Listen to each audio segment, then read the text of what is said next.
Hello दोस्तों, फिल्मी व्याख्या में आप सभी का स्वागत है। आज हम बात करने वाले हैं मनी हाइस्ट सीजन 1 की, जिसकी शुरुआत होती है टोक्यो नाम की एक हॉट सी लड़की से, जो एक दिन डिसाइड करती है अपने बॉयफ्रेंड के साथ चोरी करने की। लेकिन जब वो चोरी करने जाते हैं, पुलिस वाले उसके बॉयफ्रेंड को मार देते हैं। अब कई दिनों के हाइड आउट के बाद एक दिन वो डिसाइड करती है भागने का। आखिरी बार अपने मॉम को कॉल लगाकर उनसे बात करती है और उनसे मिलने जाने वाली होती है। लेकिन एन मौके पे प्रोफेसर आ जाता है, जो उसे उसकी मॉम का ट्रैप बताता है, जिसमें उसकी मॉम ने पुलिस वालों के साथ मिलकर टोक्यो को फंसाने के लिए बनाया था। पहले तो वो बिल्कुल विश्वास नहीं करती, लेकिन प्रूफ देखने के बाद वो उसकी बात मान जाती है और शामिल होती है प्रोफेसर के एक बहुत बड़े रॉबरी के प्लान में, जिसमें और भी कई नमूने हैं जो कहानी के साथ आपको आगे समझ में आ जाएगा। अब पूरी टीम को प्रोफेसर समझाते हैं कि उनके लिए 3 रूल है। फर्स्ट, नो पर्सनल क्वेश्चन, और इसी के कारण सबके नाम सिटीज पे रखे गए हैं। टोक्यो नाम सुन के आपको समझ में आ ही गया होगा। दूसरा, no personal relationship. I think ये रूल टूटने के लिए ही बना था। और तीसरा, नो किलिंग। गाइस, ये रॉयल मिंट को लूटने का प्लान बना रहे थे, जो कि पैसे छापने का काम करती है।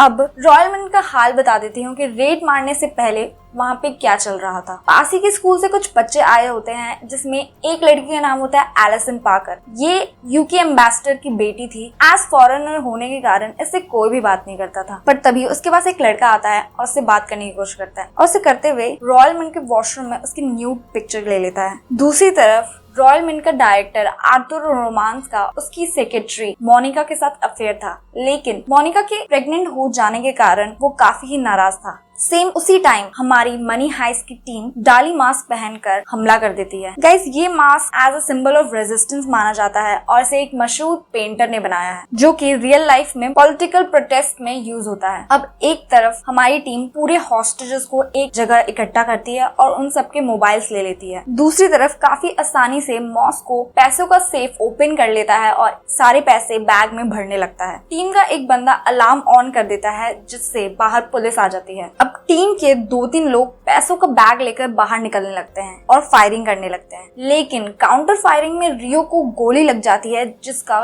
टोक्यो को बहुत ही बुरा लगता है, एज ये एक सीक्रेट रिलेशनशिप में थे। जैसे कि मैंने आपको बताया था, वो रूल टूटने के लिए ही बना था। अब टीम प्रोफेसर से बात करने के लिए एक स्पेशल केबल निकालती है, क्योंकि टेलीफोन एंड मोबाइल्स टैप हो सकते थे। अब बर्लिन, जिसके अंडर ये रॉबरी हो रही है, प्रोफेसर को फायरिंग का अपडेट दे देता है। दूसरी तरफ बाहर रेचल, जो पुलिस डिपार्टमेंट की हेड है, वो एक सिंगल मदर है, एज उसका हस्बैंड उसकी सिस्टर के साथ सेटल्ड है और वो अब अपनी बेटी के साथ, अपनी मॉम के साथ रहती है। वही डिपार्टमेंट में उसका पार्टनर एंजल है, जिसका रेचल पे क्रश है, लेकिन बंदा स्टड नहीं है और सिंपल सा है, इसलिए रेचल उसे भाव नहीं देती। और ये महाशय है कर्नल पिएत्रो। ये इंटेलिजेंस डिपार्टमेंट से है, एज रॉयल मिंट के अंदर एलिसन पार्कर फंसी हुई है। अब यूके एम्बेसडर की बेटी के होने के कारण गवर्नमेंट पुलिस पे काफी प्रेशर डाल रखी होती है। अब रॉयल मिंट में टीम ने कमाल का दाव खेला था, एज उन्होंने थोड़ी देर पहले जो फायरिंग की थी वो उनके प्लान के हिसाब से था।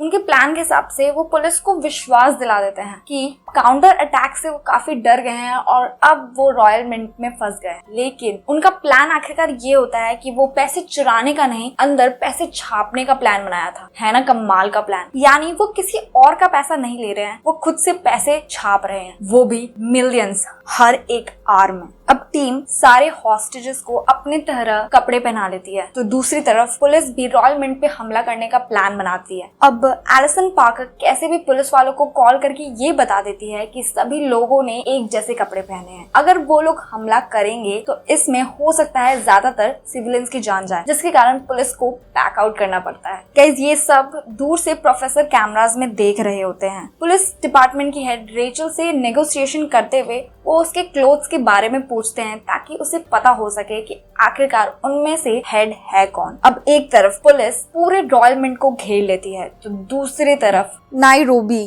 पैसे छापे जा रही थी। गाइस, ये सीन कमाल का होता है, जिसको देख के मजा आ जाता है। अब अगली सुबह बर्लिन मोनिका और कई हॉस्टेजेस के साथ बाहर आता है और मस्त मसालेदार धमकी चिपका के अंदर चले जाता है। अब मॉस्को आर्थरो और एलिसन पार्कर वाला वो लड़का और कुछ हॉस्टेजेस के साथ टनल खुदवाने लगता है। दूसरी तरफ एलिसन पार्कर अपना मोबाइल चोरी कर अपनी पिक डिलीट करने की कोशिश करती है, लेकिन रियो उसे देख लेता है और उसे रोकने की कोशिश करता है। पर तब तक पुलिस वालों ने एलिसन पार्कर का मोबाइल हैक कर लिया था और उनके पास अब रियो की फोटो पहुंच चुकी है, जिसको दिखाते हुए रेचल प्रोफेसर को इस प्लान से बैकआउट करने के लिए बोलती है। अब प्रोफेसर इस प्लान से बैकआउट तो नहीं करता, लेकिन बर्लिन को कॉल करके वार्न जरूर कर देता है, जिसपे बर्लिन एक्शन लेते हुए सभी के कपड़े उतरवाने लगता है, जिससे पता कर सके कि ये फोटो आखिरकार गई कैसे। पर जब तक सभी हॉस्टेजेस के कपड़े उतरते तब तक पता चल जाता है कि फोटो कैसे गई और अब मोनिका को दूसरे लड़कियों के साथ रख दिया जाता है।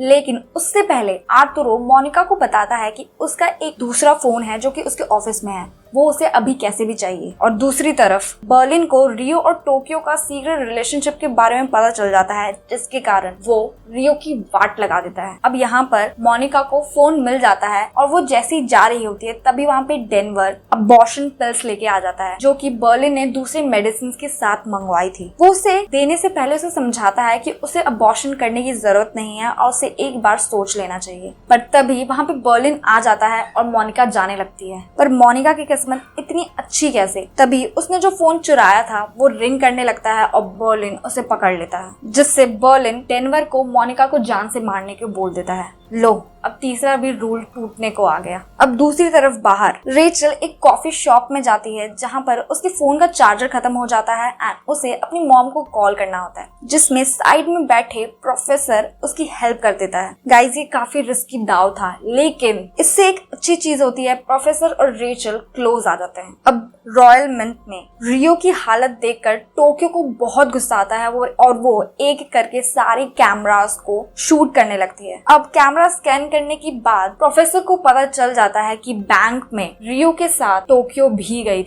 गाइस, ये टीम के लिए बहुत ही वर्स्ट केस सिनेरियो था। गाइस, यहाँ पर डेनवर मोनिका को मारने की कोशिश करता है, लेकिन उससे ऐसा होता नहीं, जिसके कारण वो उसके पैर में गोली मारकर सबको ये बता देता है कि मोनिका मर गई और वो जाकर मोनिका को एक सेफ में छुपा देता है। बाहर पुलिस वालों को भी पता चल जाता है कि ये लोग अंदर रॉयल मिंट में फंसे नहीं है, दरअसल ये लोग अंदर पैसे छाप रहे हैं। तो दूसरी तरफ प्रोफेसर के मोबाइल पे रेचल की मॉम का कॉल आ जाता है, जिसका बहाना बनाते हुए वो पुलिस डिपार्टमेंट के मेन ऑफिस में घुस जाता है, जहां पर सारी प्लानिंग प्लॉटिंग हो रही थी। अब रियो कॉल कर प्रोफेसर को बताने की कोशिश करता है कि एक हॉस्टेज की जान चली गई है, लेकिन जिसके लिए बर्लिन साफ मना कर देता है। तो दूसरी तरफ मॉस्को को पता चल जाता है कि उसके बेटे ने एक हॉस्टेज को मार दिया है और ये सुनते ही उन्हें हार्ट में स्ट्रोक आ जाता है। अब दूसरी तरफ बाहर रेचल की बेटी से मिलने के लिए एज उसके हस्बैंड पे रिस्ट्रिक्शन था, तभी भी वो उससे मिलने आ जाता है, जिसको देखकर रेचल को काफी गुस्सा आता है और इसका फायदा उठाते हुए प्रोफेसर रेचल के क्लोज आने की कोशिश करता है। अब यहाँ पर रॉयल मिंट में डेनवर मोनिका की सर्जरी कर देता है। आज 5 मंथ की जो उन्हें स्टार्टिंग में ट्रेनिंग मिली थी, उनमें उन्हें सब कुछ सिखाया जाता है कि हर एक सिचुएशन को, यहाँ तक कि गोली को भी कैसे टैकल करना है। अब अपने बेटे डेनवर के बारे में सुनने के बाद मॉस्को बाहर जाने लगता है, जिसपे टीम उसे मना कर देती है और मॉस्को और टीम की लड़ाई हो जाती है। तभी डेनवर आके अपने पापा मॉस्को को बता देता है कि मोनिका सेफ है। तब जाकर मॉस्को शांत होता है, लेकिन अब उसे खुले हवा में जाना था। पर अगर मॉस्को अकेले जाएगा तो पुलिस उसे शूट कर देगी, इसलिए कुछ हॉस्टेजेस के साथ उन्हें फेक गन्स देकर बाहर ले जाया जाता है, जिसका फायदा उठाकर आर्तुरो गन लेकर डेनवर और मॉस्को पर पॉइंट करता है, ये सोचते हुए कि गन असली है। पर डेनवर भी कुछ कम दिमाग का नहीं था, वो भी प्लान के हिसाब से नीचे बैठ जाता है ताकि पुलिस वालों को लगे कि वो लोग रॉबर्स नहीं बल्कि आर्तुरो रॉबर है। होता भी यही है, आर्तुरो को रॉबर समझकर पुलिस वाले शूट कर देते हैं। अब जल्दी जल्दी सब लोग आर्तुरो को अंदर ले जाते हैं और प्रोफेसर आर्तुरो के बारे में पुलिस को बताता है कि उन्हें डॉक्टर की जरूरत है। अब पुलिस वाले भी चाल चलने की कोशिश करते हैं और एज अ डॉक्टर एंजल को उसके चश्मे में माइक्रोफोन लगा के भेजते हैं, जिसे प्रोफेसर पहचान लेता है। अब पुलिस भी उन्हीं की तरह कपड़े और मास्क पहनकर उन पे हमला करने की कोशिश करती है, लेकिन जैसे ही एंजल बाहर जाता है पूरी टीम अपने अपने मास्क चेंज कर लेती है और वापस पुलिस वालों को बैकआउट करना पड़ता है। अब मोनिका को आर्तुरो के गोली लगने के बारे में पता चल जाता है, तो वो डेनवर से बोलकर एक उसे मैसेज भेजने को बोलती है, लेकिन मोनिका का लेटर आर्तुरो को ना मिलकर नायरोबी को मिल जाता है और वो हेल्प करने आ जाती है। अब प्रोफेसर को पुलिस वालों का हर एक प्लान पता चल जाता है, क्योंकि हर एक प्लान में एंजल होता है और एंजल का चश्मा प्रोफेसर ने बग कर दिया था। अब एंजल जिस कार से रियो और टोक्यो बैंक गए थे उसके बारे में पता लगा लेता है, जिसको देखने के लिए रेचल जंक यार्ड के लिए निकल जाती है। ये सुनते ही प्रोफेसर जल्दी से हेलसिंकी को कॉल करके पूछता है क्या उसने कार को ठिकाने लगाया था, लेकिन ऐसा करना हेलसिंकी भूल जाता है, जिससे बहुत ही बड़ी प्रॉब्लम क्रिएट हो जाती है। अब जान जोखिम पे डाल के प्रोफेसर को खुद कार ठिकाने लगाने जाना पड़ता है, जहाँ पर जंक यार्ड वाला इंसान उसके नाक में दम कर देता है। अब उसी समय कॉल करके रेचल प्रोफेसर से डेट पे चलने के लिए पूछती है और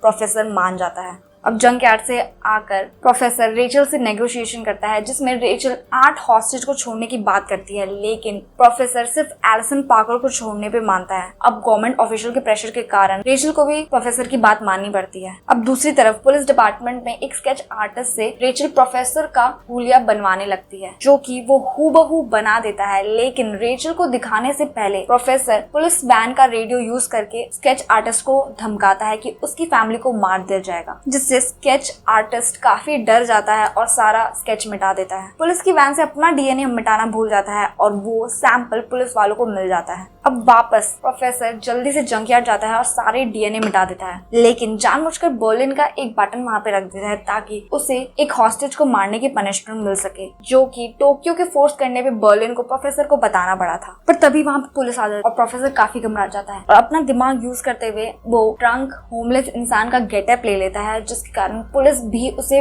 पकड़ नहीं पाती। एंजल प्रोफेसर से मिलकर उसके हाइडआउट पे जाता है और चुपके से एक स्पून लेके रेचल के एक्स हस्बैंड को दे देता है, जो CACI थे। अब एक तरफ टोक्यो एलिसन को सेड्यूस करती है, बर्लिन सेलिब्रेट करता है एज मिस टॉरस ने 300 मिलियन यूरो छाप लिए थे। दूसरी तरफ सेफ में डेनवर और मोनिका क्लोज आ जाते हैं और उन्हें एक दूसरे से प्यार हो जाता है, जिसे गाइस स्टॉकहोम सिंड्रोम कहते हैं, जिसमें एक विक्टिम को अपने किडनैपर से प्यार हो जाता है सिनेरियोस के कारण। ऐसा आपने ब्यूटी एंड द बीस्ट कहानी सुनी या पढ़ी तो होगी। अब पुलिस को बर्लिन का बटन मिलने के कारण उसके बारे में सारी इंफॉर्मेशन मिल जाती है और वो मसाला लगाकर मीडिया में उछाल देते हैं। कई सारे फेक इल्जाम लगाते हैं, जैसे कि चाइल्ड अब्यूज। ये सब सुनकर बर्लिन को काफी गुस्सा आ जाता है, एज उसके काफी क्रिमिनल रिकॉर्ड हो, लेकिन वो एक रॉयल पर्सनालिटी था। अब पूरी टीम बर्लिन को दोषी मानने लगती है, जिससे बर्लिन डेनवर से मिलने जाता है, जहाँ पर उसे पता चल जाता है कि मोनिका जिंदा है और पूरी टीम अब एक दूसरे के सामने आ गई है। लेकिन वो दिमाग का इस्तेमाल करते हैं और प्रोफेसर को कॉल करते हैं, जिसपे प्रोफेसर बर्लिन को बताता है कि उसी ने वो बटन कार में रखा था। पर ये सुनकर बर्लिन को काफी ही बुरा लगता है, एज मोनिका जिंदा है। अब प्रोफेसर प्लान वेनिशिया को फॉलो करने के लिए बोलते हैं, जिसपे पूरी टीम रोल्स पे फायरिंग करती है और लड़कियों का काम होता है चिल्लाने का। अब ये सब सुनकर पुलिस वाले काफी घबरा जाते हैं कि आखिर रॉयल मिंट के अंदर हो क्या रहा है। अब प्रोफेसर रेचल को बताता है कि उसे टेंशन लेने की जरूरत नहीं है, वो बस गन टेस्ट कर रहे थे। अब पुलिस बर्लिन की जेल पार्टनर से मिलने जाती है, जहाँ पे उन्हें पता चलता है बर्लिन के डिजीज के बारे में। उसकी डीप इंक्वायरी के लिए वो लोग एंजल को भेजते हैं, लेकिन उसके चश्मा बग्ड होने के कारण प्रोफेसर को पहले ही पता चल जाता है और प्रोफेसर वहां पर जाकर जल्दी से सारे प्रूफ्स गायब कर देता है। अब पुलिस रॉयल मिंट में एंट्री करती है, एज उन्हें खुद से देखना था कि क्या सारे हॉस्टेज सेफ हैं। और यहाँ पर भी एलिसन पार्कर प्रॉब्लम क्रिएट करने की कोशिश करती है, लेकिन टीम जल्दी से उसको भी टैकल कर लेती है। अब जाते जाते टोक्यो को रेचल के पास से एक माइक्रोफोन मिलता है, जिसपे रियो का नाम लिखा होता है। ये देखकर टोक्यो वो माइक्रोफोन रियो को जाके दे देती है, जिसमें रियो की फैमिली की तरफ से एक मैसेज होता है कि अगर रियो पुलिस वाले की हेल्प करेगा तो पुलिस वाले उसे जाने देंगे। अब ये सुनते ही रियो काफी खुश हो जाता है और वो पुलिस वालों को कॉल लगा देता है और थोड़ी देर बात करने के बाद रियो फोन पे गाली सुनाकर फोन रख देता है, एज प्रोफेसर ने उनको अच्छी तरीके से ट्रेनिंग दी थी कि अगर उन सबकी कोई भी हेल्प कर सकता है तो वो सिर्फ और सिर्फ प्रोफेसर खुद है। अब मॉस्को सेफ के नीचे खोदने में सक्सेसफुल हो जाता है, एज आर्थुरो और एलिसन पार्कर वाला लड़का जो खोद रहे थे वो एक ट्रैप होता है। दरअसल यही उनका असली एग्जिट है। अब पूरी टीम में खुशियों की लहर दौड़ पड़ती है और वो लोग बेला चाओ सॉन्ग पर डांस करते हैं, जो सॉन्ग का मतलब होता है रेजिस्टेंस करना। अब एक तरफ आर्थुरो ठीक हो जाता है और सारे हॉस्टेजेस को भड़काने की कोशिश करता है, तो दूसरी तरफ बर्लिन को भी एक लड़की पसंद आ जाती है, एज बर्लिन लड़कियों के मामले में थोड़ा सॉफ्ट था, लेकिन वो लड़की बर्लिन को डिस्ट्रैक्ट कर रही थी। दूसरी तरफ इन सब चीज से रेचल काफी फ्रस्ट्रेट हो जाती है और एंजल को काफी सुना देती है, एज उसे वो काफी नूब लगता था, और उसके बाद प्रोफेसर के साथ डेट पे चल जाती है। डेट पर रेचल को प्रोफेसर पे शक हो जाता है और गन पॉइंट पे वो प्रोफेसर के हाइडआउट पे जाती है, जहाँ पर उसे कुछ भी अनयूजुअल नहीं मिलता और अब वो दोनों ही काफी क्लोज आते हैं। एंजल काफी दुखी होता है और ड्रंक हो जाता है। तभी एंजल के पास कॉल आता है और उसे पता चल जाता है कि प्रोफेसर और पुलिस वैन में जो डीएनए मिला था वो सेम है। अब एंजल जल्दी से रेचल को कॉल करने की कोशिश करता है, लेकिन रेचल कॉल नहीं उठाती, जिस एंजल रेचल के लैंडलाइन नंबर पे वॉइस मेल छोड़ देता है। पर तभी उसकी एक जोरदार एक्सीडेंट होता है। अब दूसरी तरफ रॉयल मिंट में पूरे हॉस्टेज रिबेलियन स्टार्ट कर देते हैं, जिसके कारण पूरे टीम को काफी ही टकराव झेलना पड़ता है। सारे लोग बेकाबू हो जाते हैं और अब कुछ हॉस्टेज मिलकर एक जगह ब्लास्ट बाहर भागने में सक्सेसफुल हो जाते हैं। प्रोफेसर इसका भी तोड़ निकालते हैं और वो इस पूरे प्लान में हॉस्टेज को शामिल करने का ऑफर देते हैं। ज्यादातर हॉस्टेज इस प्लान में शामिल होने का ऑफर एक्सेप्ट कर लेते हैं। अब एक तरफ प्रोफेसर को पता चल जाता है कि एंजल ने रेचल की मॉम घर वाले फोन पर वॉइस मेल छोड़ा है, तो वो प्रूफ मिटाने के लिए वहां पे चले जाता है। वो रेचल की मॉम को मारने की कोशिश करता है, लेकिन तभी प्रोफेसर को पता चलता है कि रेचल की मॉम को अल्जाइमर है, जिसके कारण उन्हें वैसे भी कुछ याद नहीं रहेगा। तो वो सारे सबूत को मिटाता है और वहां से चल जाता है। अब एक तरफ टीम हॉस्टेज के साथ मिलकर पैसे छापने का काम जारी रखती है, तो दूसरी तरफ रेचल को प्रोफेसर के असली हाइडआउट के बारे में पता चलता है और वो वहां पे पहुंच जाती है पूरे पुलिस डिपार्टमेंट की टीम लेकर। और गाइस, यहीं पे मनी हाइस्ट सीजन 1 खत्म होता है। और अगर मेरी एक्सप्लेनेशन आपको थोड़ी भी पसंद आई हो तो लाइक शेयर कमेंट करना मत भूलिएगा, और चैनल पे नए हैं तो सब्सक्राइब भी कर देना। तो आज के लिए इतना ही, बाय।